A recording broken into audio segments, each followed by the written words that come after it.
Hello ladies and gentlemen, and welcome back finally for round 4 of the ISR AIC Championship. We are just under halfway point of this season already, and we've had some pretty controversial stuff happen in the last race, but the season as a whole has been pretty exciting. Australia proved very well. Hungaroring was a little bit more tactical, but was with its controversy, and then further controversy from the same guy, Callum McAllister, came last time out in Magny-Cours, which he does have a penalty for, as you remember, so remember that for today's qualifying. But alongside me once again is Zach Swader. We are here in Viamão, Brazil at the Taruma circuit, Zach, and it is the fastest circuit we are going to go to all season. It is, and it's going to be an interesting race today. Of course, the high speeds that these GP2 cars are going to achieve and the amount of turning and the G-forces these drivers facing is going to be one grueling experience for all these drivers here. But yes, nonetheless, it should be very exciting if we look through the past races that we've had so far this season. But yes, Callum McAllister with the qualifying ban for pretty much impeding the Toby Byrne incident where he was pretty much ignoring blue flags. And remember, this isn't the first time that we had, everything come on between Callum McAllister. He kind of had the incident the race before that where he was pretty much jumping cars under safety car circumstances, and now with this one he was ignoring blue flags, and a lot of people are questioning the Iron Brew pretty much engineers and the whole head of office relaying and lack thereof. The first excuse was, of course, the radio was not the team radio was not relaying to Mr. McAllister, but obviously we were unsure what happened with the last time. But either way, there's a lot of stuff going on with the Iron Brew deal, but nonetheless, so we should have some very exciting race today here. Last time out, of course, Callum Spencer won at the Magny-Cours circuit in France, and so hopefully he can be able to have another double in a row for this week, Toby. Yeah, so we're at the Theatre of Speed Brazilian version, not the one in Italy, which is Monza, of course, but this is the fastest track in Brazil and arguably the fastest one on our calendar, so it's definitely going to put to the test, as we was talking about. We're in the part of the season now where we're testing the levels of downforce, which team has the best package in that respect, which one's able to maximize the most downforce out of their setup, and whoever's going to do that is going to have some consistent runs. And we've seen so far the Black Diamond team's been pretty strong with their downforce.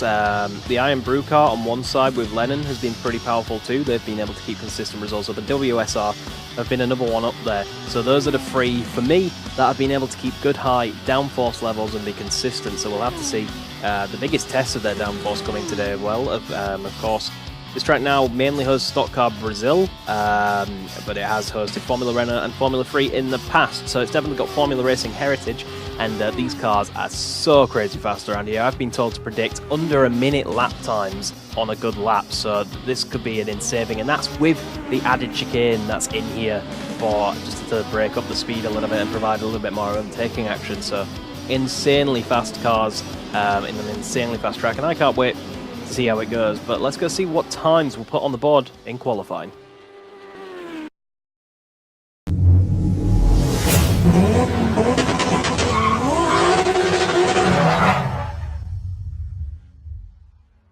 So as we line up into Taruma, looking at some beautiful lap times, it is the first ever GTFG 1-2 lockout. Really unexpected, no one saw this coming, but when they put the time in on the grid, it was good enough for Charles McBee, of course, to take pole position ahead of his teammate Stephen Paul.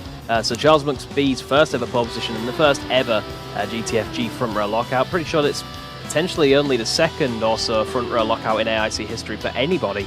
The first one being Team EQU back in Season 1, so it's been a while. Good job to GTFG. Toby Byrne will line up in third, hoping to get a little bit of remorse for what happened last time at Magny-Cours, hoping to bring himself back into the title fight.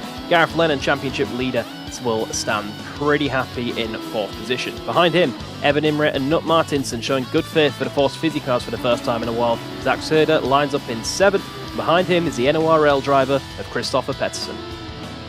Rhinus Bengalis will be in 9th place behind him, and Douglas Anderson will round out our top 10 with an okay qualifying result. Starting out with our final few, Nickel 11th, and Danny Diaz, controversy going on between him as his seat with EQU could be up in jeopardy, and it's kind of showing right now as he's in kind of the midfield pack, about to make up some ground if he wants to help chance to keep his seat at the EQU team next season. Behind him is Joshua Wood, and Danny Diaz, his teammate Chester Jackson, will pretty much be at the Joshua Woods sandwich, respectfully.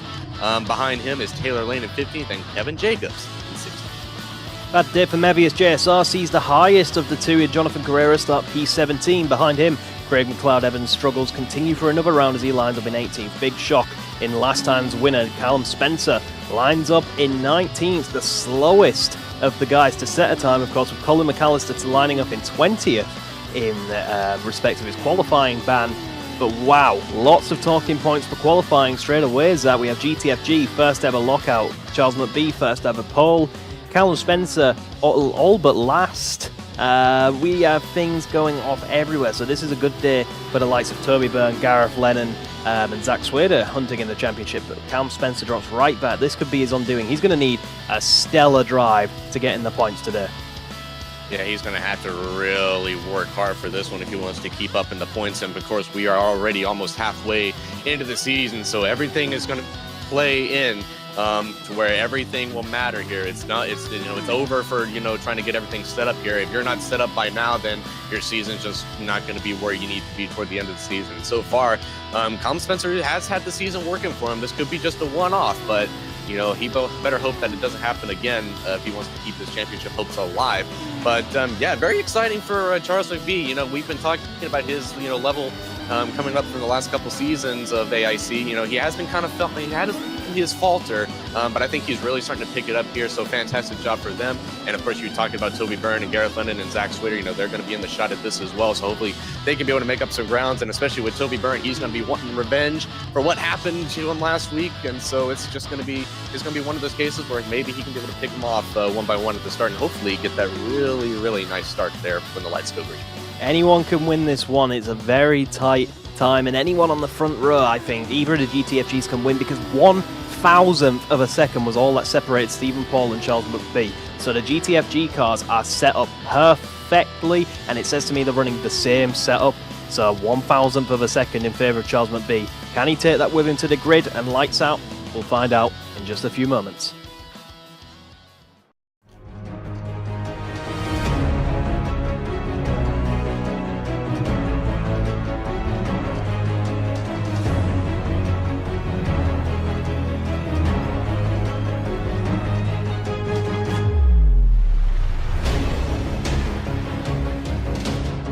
So here we are, ladies and gentlemen, at Brazil's Theatre of Speed, the Taruma circuit in Viamão, Brazil. 3.4 kilometers or 1.9 miles the drivers will have ahead of them for 39 laps of this Brazilian speed house. You can just see, looking at these corners, just how fast they are going to be with these levels of downforce. Charles McBee will lead from pole, but you can just see there's minimal distance between each grid slot, which means anyone can get a good start. And who's got the better start of the GTFGs? It's Stephen Paul. He's well ahead and he's into the lead already. He's absolutely jumped his teammate. Fantastic start by Stephen Paul. You can see a lot of action going on in the background. Nun Martinson gets forced a little bit wide around the outside of Mel Galis. Around the next corner they come. A few guys on the grass. Oh my goodness, there's a front wing gone. Christopher Pettersson sliding along the grass, and he is potentially out with no front wing. I think someone else was involved, and it is Douglas Anderson who finds himself with no rear wing. Absolute carnage at the start. Looks like they're both going to get going and at least try to get back to the pits. And Douglas Anderson gets on the throttle a little bit early, almost half spins the car again, but he's on his way. You can see the frustration just by the way he slammed on. We see a Black Diamond car around his Melganis has lost his rear wing in there too, and I'm pretty sure we saw an EQU car, and that is Zach Swader back there as well with no rear wing, so a lot of damage on the first lap.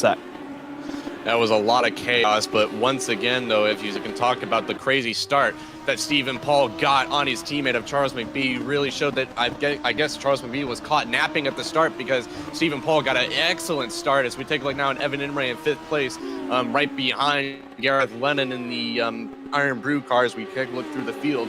A very chaotic start because with the Mevius teammates behind each other. Once again, Callum Spencer hopefully having his team relay the message saying, let me through, please. I got points to go. And I think that's what's going to happen, because I don't think Jonathan Guerrero, if he's smart for his team, he's not going to put up much of a fight as they're going almost side by side into the first corner. And they're still side by side. Jonathan Guerrero, I don't think the team's going to be too happy, but then Spencer going to be falling right behind here. So he is obviously going to be wanting to get ahead of his teammate for those points. But obviously with what happens, Toby Spen has really made up some ground with all that first lap chaos.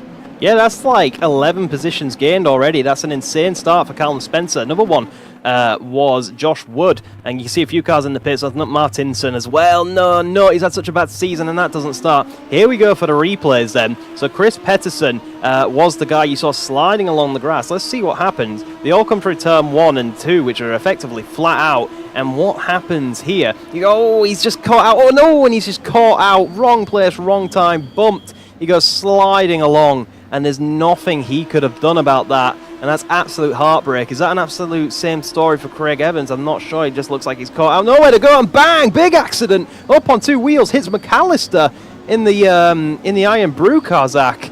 And that's a nasty accident.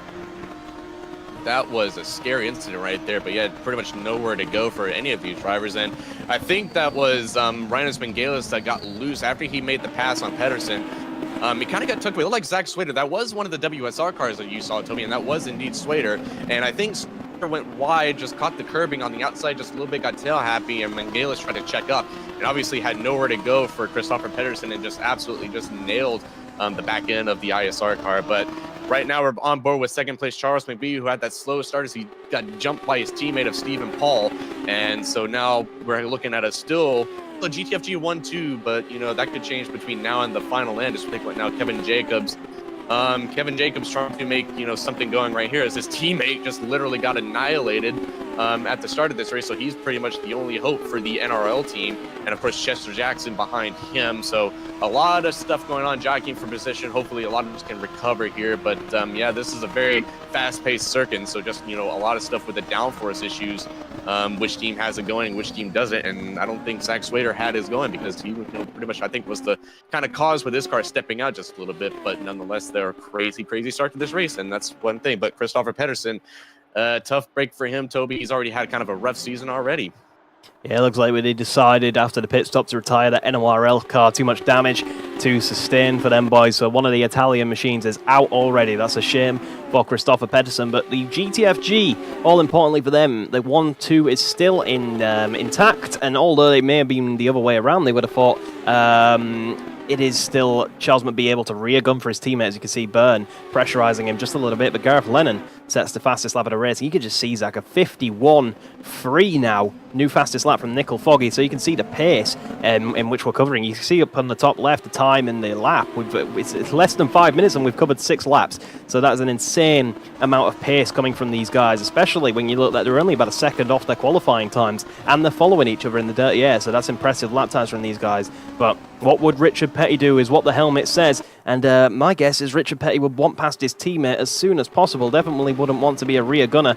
We'll have to see what that can happen. Speaking of rear gunner, you can see that Callum Spencer looks like he's getting held up a little bit. There's a little bit of a train starting to form behind the likes of Jonathan Carrera. But an all-important fight here. Colin McAllister got relegated, obviously, to the back of the grid. He's made it up into 10th. He actually might have a run on Callum Spencer here. This would be interesting. And look at that. Jonathan Carrera slowed up on the inside there, Zach. I think that message you was talking about finally went through. And Spencer was allowed pass. I think the team started to see that it was compromising Spencer too much, and that definitely looked like he went to the inside and let off the throttle. But another important thing, other than the team radio message there to let, what we can assume is to let Spencer through, is that McAllister, Jacobs and Jackson all yet to score points effectively in this championship now, and they're all on the fringes of their first points today after that chaotic start. Yeah, and once again, though, we have to question, though, what can these guys do to get the points? You want to show good for your team here, so you obviously have to pull whatever you can, though, and especially when you got the guys in those back that really almost have nothing to lose. They will try to do anything within sporting regulations, of course, here, but they will do, honestly, anything. They will try make a questionable dive bomb. They will do whatever they can to get these points that they need to show for their team that they still want to be able to drive for them next season, which is kind of the case going on between EQU with Danny Diaz at the moment. And so far, he was out of his control, did get caught up within that first lap incident in the first corner. So they're really out of Danny Diaz's hand for this one, in my opinion. But nonetheless, though, there's a lot of guys that really want to score points there. But yeah, looked like Spencer finally got through to past his teammate of Jonathan Carrero. So it looked like, to me, Toby, it looked like Jonathan Carrero might have a different downforce setting than Spencer does, because he was really slowing everyone up. As you said, there was a really trail of cars going on behind Carrero, which obviously ended up with his teammate. And so you kind of wonder if they're running like a different setup and it just wasn't working out, and that's what was holding up everyone, including his teammate. But finally, Spencer shouldn't have to worry about that, and now he can be able to work on trying to regain any positions and points that he can already that he hasn't gotten through that first corner incident. Yeah, you can tell the way they were held up by the way that Nickel Foggy is now closed in on this train as well. He's now fully involved in this fight, and a big question mark's being raised at Team EQU. Only team this season. They had a wretched season too. I think they finished last, did they, in the constructors standings, and they are the only team so far this season to score a point. We're less than halfway, so there's still time, but definitely hoping to get a point on the board today, and they'll place all that faith in Chester Jackson, as Danny Diaz got caught up in somewhere on that lap, because you could see he lost his front wing and was in the pits, and that's why he's now at the back of the grid. Another shame is for Nut Martinson. Force Fizzy were on for a really good, as his teammate sets the fastest lap of the race so far. They were on for a really good result. Look at Charles McBee, by the way. He got an absolute thunderous run on his teammate, and now will almost push him through the chicane. So it looks like Charles McBee is finally deciding that this is the time to push, to try and get that first position back that he had before the start. But unlucky for him, this time he had nowhere to go with it. But that was a really good run, and it definitely proves to us that there's no team orders here at GTFG. They're free to race, it looks like, because Charles McBee really assaulting the back of his teammate now, really trying to catch up and pass him. But what could have been for Force Fizzy today, another shock result for effectively our only champion in the grid, with Josh Martin taking a season out, potentially to return for next season. But our only champion on the grid just can't get any luck. But can this man get some luck? Gareth Lennon, the Northern Irishman, gets a run on Toby Byrne through turn one. They will go. He will have to follow in that slipstream, which will create additional understeer and kind of ruin them front tyres just a little bit for the Northern Irishman, but he'll stay put for now. But you can just see drivers are beginning to attack, and just look how close McBee is to his teammate once again, Zach. Yeah, and look how close Stephen Paul got to that chicane. When we were on board where you were talking, when McBee got onto the run of his teammate, Stephen Paul, I think, is kind of getting under pressure from his team of Charles McBee behind him, because he got so close, inches, Ayrton Senna at Monaco inches away from the barrier on that chicane, and I think that is going to slow him down just a little bit if he keeps trying to take whatever time he can to get a gap going to his teammate. As of course you said, no team orders at GTFG. He got so close to that tire wall there at the chicane. I thought he was actually going to clip it, but he did come away with it unscathed. And you saw as they were going through, or riding along with Nickel Foggy, I believe that's Chester Jackson, I think, in front of him. Can't tell. It looks like a yellow and black car in front of him, but yeah, I think you're right. On board now with Nickel and Foggy. But yeah, we saw the dirt fly up to the chicane. They are trying to get whatever time they can at that chicane, Toby. You can just look through the cameras, you can see the dirt and all the gravel flying up here. But looking at the back, we can see Douglas Anderson, Nut Martinson, and of course Danny Diaz finally out of the pits here. So very atrocious season so far for those guys, especially what you were talking about, Nut Martinson being our only champion, with Josh Martin taking the season sabbatical. But yeah, very, very close call for the leader right now, Stephen Paul, as he's looking to take whatever gamble he can to stay ahead of his teammate. Nickel Foggy all over the back of Chester Jackson. A little bit of contention here for a move potentially. Nickel Foggy was involved in the championship fight last season. Shows he has the experience of the less experienced Chester Jackson ahead of him. Will he be able to find a way past him, the Scotsman? Potentially his last race at Northern Lights Racing, his last season at Northern Lights Racing, as a very interesting point of discussion with the whole Nickel Foggy thing. Just quickly before we get into that, you can just see, look at the gap Spencer's pulled on his teammate. You can see it was the right decision to let him through, because he has just left his teammate in the dust.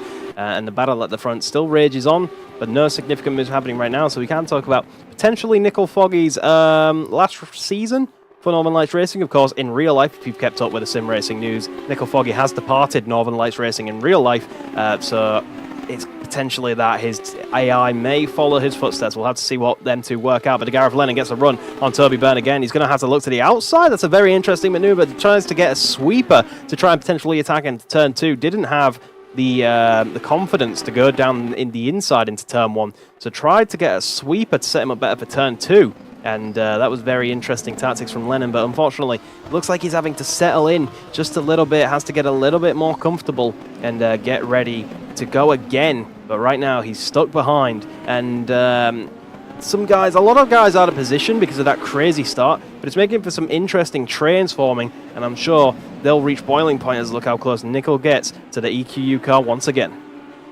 Yeah, Chester Jackson looked like he kind of got loose in that corner a little bit and slipped to the outside. The car washed up on him. Now Nickel to try to get his nose in there, but I think there just wasn't enough time nor room for Nickel Foggy to make the groove on the EQU car. So he's obviously going to have to pay a little bit more respect to what Chester Jackson can do. He could be loose in a few corners here as he's in that getting that backwash from one of the other NRL cars. As we talk about the downforce and the dirty air, that's caused a lot of these guys to start washing up the track. And at a high-speed track like this, Toby, you know that the wash coming off of the front wings of the car in front of you is just going to be more worse than it is at any other track here at Taruma. So you can honestly imagine the understeer that a lot of these guys are facing, and it's just going to be really, really hard to try to manage behind a car and try to wait for that one opportunity. So nonetheless, though, we take a look right now. Callum Spencer is looking to make a move. I believe that is Taylor Lane. Yep, Taylor Lane in front of him. The timing and scoring is still kind of an issue on the left here, so if you guys are having trouble following that, then we apologize, but that's just some technical issues that we are trying to fix on throughout the season, but nonetheless, so Callum Spencer behind Taylor Lane. So very, very good recovery and very good drive, starting from almost second to last. He would have started last, Toby, I think, because of his terrible qualifying, if McAllister didn't have his qualifying ban from Magny-Cours. So a very, very good run from Callum Spencer right now as we're going through the field. Once again, Nickel Foggy still trying to work on Chester Jackson by the looks of things as we look right back up in the front with our cameraman. So far right now, Charles McBee still behind his teammate as Evan Imre could be making a move potentially to try to get in on this fight, and he's going to try to do it on Gareth Lennon. Yeah, I've noticed the top three have pulled away from these two, haven't they? You can just see the gap has opened up. And I don't know if Gareth Lennon's made some mistakes or they just don't have the pace to keep with the top three. Evan Imre, ooh, do you see that tiny correction there? A little snap of oversteer. That must be terrifying. Flat out sixth gear through that final corner. Is it flat through here? Well, listen, slight lift. You can tell that was a lift in the slipstream because it looked like Gareth ahead was able to take it flat out. Gareth clipped a little bit of grass there as well, and the gap is back to what it was. So it shows how making little mistakes can bring you right back in or take you right out. And that's so fine in the margins here. But I think the top three are starting to close in on their first lapped car, which I think will be Danny Diaz. So that will definitely make things interesting at the front regarding that GTFG train. Hopefully that won't interfere with their plans too much. Berm will be hoping, be saying, hey, Danny, do you know what happened last week? You fancy doing that again for me, buddy? But hopefully all is fair in love and war, but we don't want to see that in these sporting regulations. So obviously, hopefully nothing like that happens. Best of luck to GTFG in their lapping endeavours. But Evan Imre really trying to pull away. And look at Stephen Paul. He's thinking now is the time to pull the gap. Speaking of the devil, it looks like they've countered that lap car. Will this have an impact? So through the chicane they go. Stephen Paul's going to go in. And oh my god, no! Big accident! Charles McBee over the back of Danny Diaz. And that's Gareth Lennon involved in. Well, he's up on two wheels. And that's Charles McBee spun around in the background. And that, to me, Zach, upon first impression, just looked like Charles McBee went for a gap that was always going to close as he was desperate. And now Gareth Lennon's in the wall as well. He's out of the Grand Prix. The engine's off. But it looked to me like Charles McBee went for a gap that was always going to close in a desperate attempt to not lose touch with his teammate. And the 1-2 morale is shattered. And the one thing, and you mentioned it, Toby, you called it, is we see Charles McBee has no front wing at all.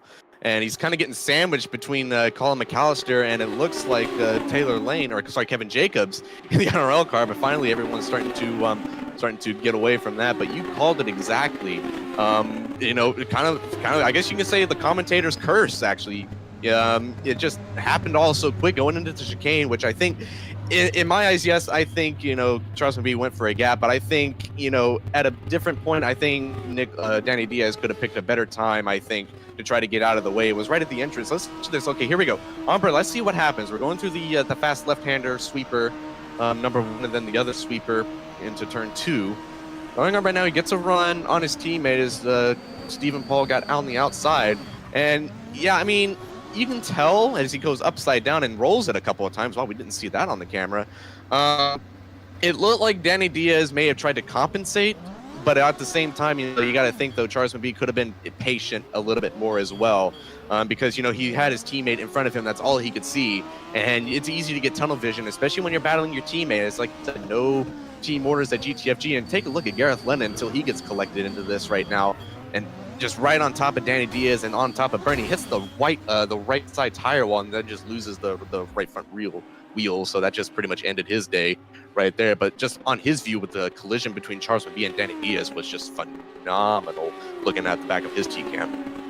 And that is big news for the championship. Gareth Lennon, championship leader, of course, will walk away with no points here today. Even better news to bring Toby Byrne back into the championship. That'll be fantastic news for him. Zach Swader will be looking at that with beady eyes as well. Callum Spencer, with his lovely drive up at the field today, will now see that as an opportunistic thing. But Gareth Lennon had a sizable buffer coming into this. That's going to be gone after this round, Zach. And Taylor Lane also now looking at some very healthy 10 points for his first points of the championship. Evan Imre looking at Force Fizzy's podium for a long time. Stephen Paul still could take his first ever win in the AIC here today, but the 1-2 is gone and questions will be raised at GTFG. Charles McBee was promoted to the #1 seat for this season. You can see that with the red T-cam above his car when we next look at him. And as a #1, you've got to be more composed than that. Yes, we can blame Danny Diaz for picking an awkward spot, but surely, as a #1 driver and a leader of a team, you've got to look at it and go, okay, no risk. We've got a 1-2 effectively in the bag here. We've shown good pace the whole time, the whole weekend.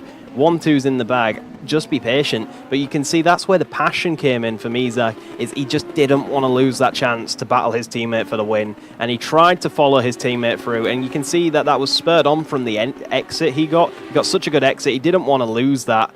And as these guys come to lap Douglas Anderson, they'll be a little bit nervous after seeing that, I can imagine. But Charles McBee, his heart's in the right place with that move, but it was silly for me. Yeah, and right now, Toby Byrne is just getting flashbacks of Magny-Cours. That is twice in 2 consecutive Oh, is this going to be Nick Asala?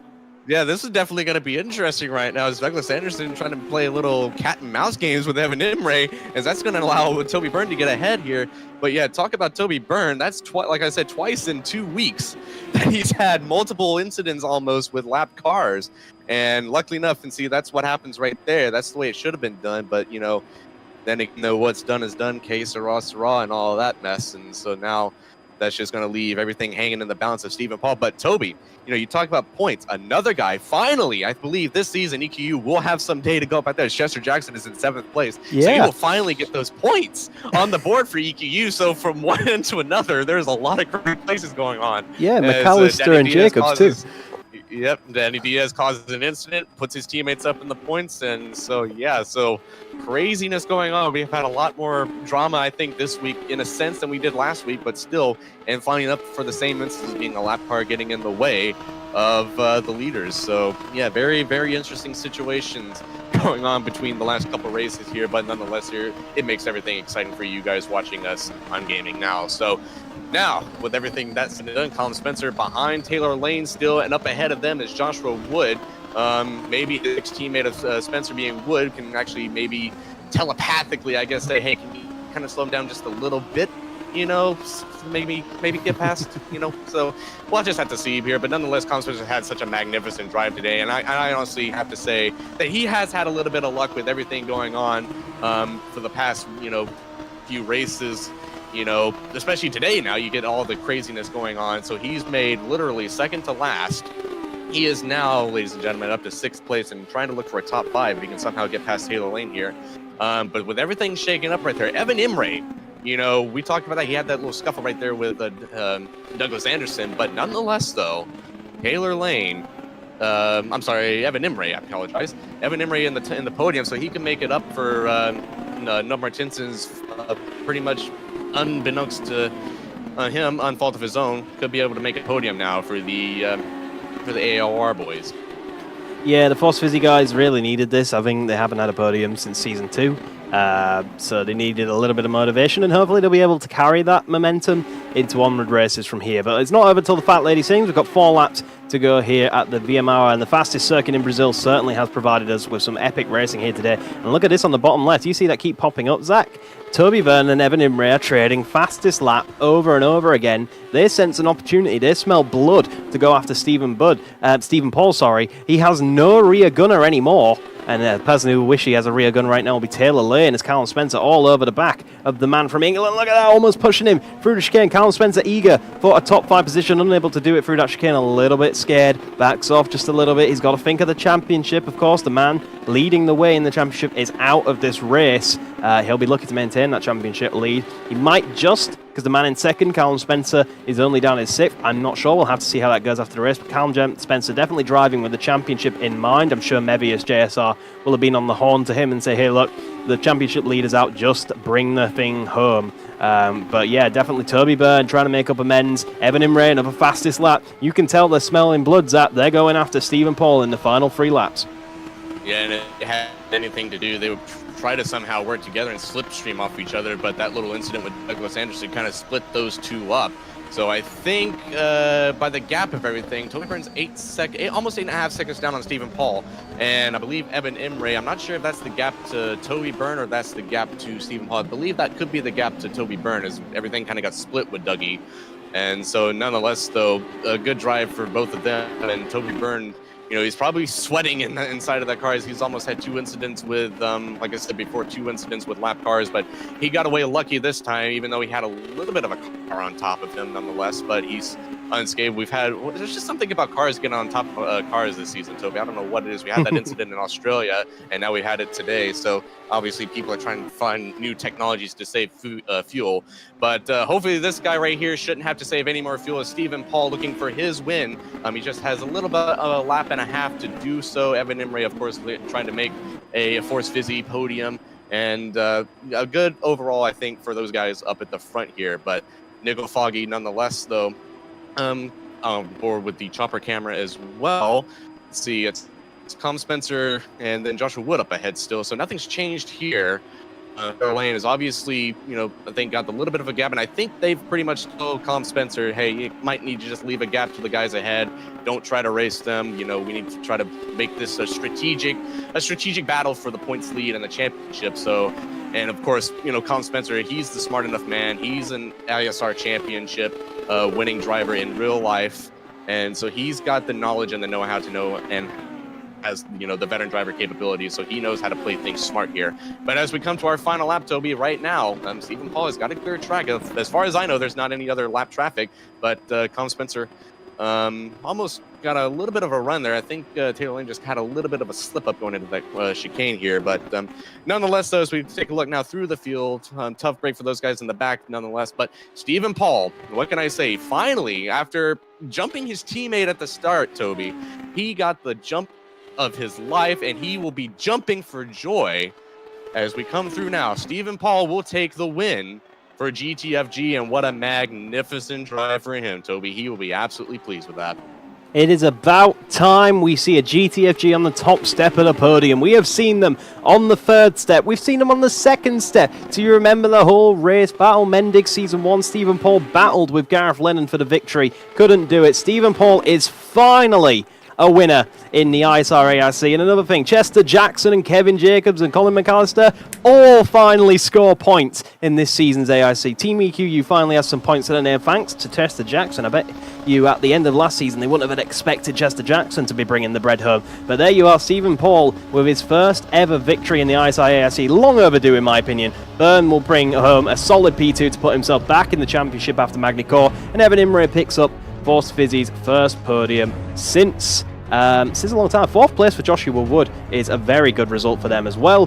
His seat was in doubt, but I'm sure that will reinforce it for now. Taylor Lane P5 with his first points as well. Callum Spencer, a strategic drive to 6th. Chester Jackson with his first points. Carrera, McAllister, Jacobs, Charles McBee, and Nickel Foggy are your top 12. And I'll let Zach Swear to take on the next screen when it finally pops up, but fantastic job for Stephen Paul. Fantastic job for everyone who scored their first points here today. Amazing stuff. Long overdue for Stephen, though, in my opinion. And GTFG are back. They are back, and it's taking a little bit longer. I think that's a technical issue that we're having for the Constructors Championship. But, yeah, what can I say here? And that's a good recovery. You know, we talked about Callum Spencer having, you know, the recovery of his life. He had Joshua Wood had a good start and finished it there. So here we go now. Zach Sawyer finishing on 13th. Rhinus Vangelis 14th, Craig Evans, and everyone that got involved in that first corner incident, Douglas Anderson. 16th, 17th being Martinson, Danny Diaz, Gareth Lennon, Chris Pedersen, and of course all of these guys are outside of the points and got involved in that first corner incident or later on. So we take a look now. Gareth Lennon will still have the points lead. Not by much, though. It's only 11 points, but Zach Swader, even though he didn't score points, funnily enough, though, he's still in second. Ryan Spengalis here will tack on a lot of positions, though. He will actually be tied with his teammate, Toby. It's ISR TBD tied for third with 41 points here. And Callum Spencer, he does lose out too, but I believe that shouldn't make anything with everything that's going on with Gareth Lennon. He's actually tied with Stephen Paul, yeah. Yeah, he's tied with, just a point for noticing that, because I just now noticed that myself. So he will be tied with Stephen Paul, who wins today. So a nice 15 points in the, or 25 points in the back for Stephen Paul will put him into 39, tied with Callum Spencer. And then Evan Imre, of course, with his podium, will put him in 7th place. So he's actually made up a few positions, but he's lost a lot due to the scoring time. But of course, we've had glitches with that in the past. So, but nonetheless, though, I think the man of the hour is, of course, Stephen Paul, and working it out. And ISR TBD will be leading the Constructors Championship 61 points ahead of WSR Mercedes here, with Joshua Wood still keeping the points for WSR as he made it up into 4th with teammate Zach Swader out of the points championship, or out of the points standings in this race. Iron Bear Racing with Gareth Lennon and Colin McAllister having their issues today, being, of course, Gareth Lennon having the DNF. They are 26 points outside of ISR TBD, and GTFG, with everything going on, manages still to hold on to 4th, even though they were in 3rd. But at the same time, it could have been worse, but it could have been better for some of these teams, especially, of course, if you are, Iron Bear Racing and GTFG, because you could have had that one too, but then again, that is racing. A lot of stuff and craziness can happen. But look at the right side, though. Team EQU and all of those guys, they finally get the 6 points with Chester Jackson. So, right now, next week, or next race right here, my home track especially, guys, I cannot wait to commentate this with you, Toby. It's, of course, Barber Motorsports Park. My home track is going to be a fun and interesting race for everyone here, and there's going to be a lot of, hopefully we wouldn't have any more lap traffic incidents with a lot of these guys, but it was a very, very chaotic and very entertaining race for us today, Toby. I was very happy to be able to commentate with you today. Yeah, I'm glad he was here to commentate with me. So yeah, Team EQU finally get some points on the board. And there's just all sorts of crazy stuff going on, and we'll be over, officially, technically, we're already over halfway, because we've done 4.5 races. We'll be on to race 5 this time next week in Barber Motorsports Park. That will be a very interesting set of circumstances before we begin our final European stint for the end of the season. It's crazy to think we're already over halfway and ready to get going once again, Zach. But thank you ever so much for commentating for me, with me today. It's been an amazing race. Once again, the ISR AIC never disappoints. And we'll catch you next time in the US of A. So bring your burgers, bring your American flags, and be patriotic as you like, because it's about to get real as we go over the midway point. Thank you ever so much for watching, and until next time, goodbye.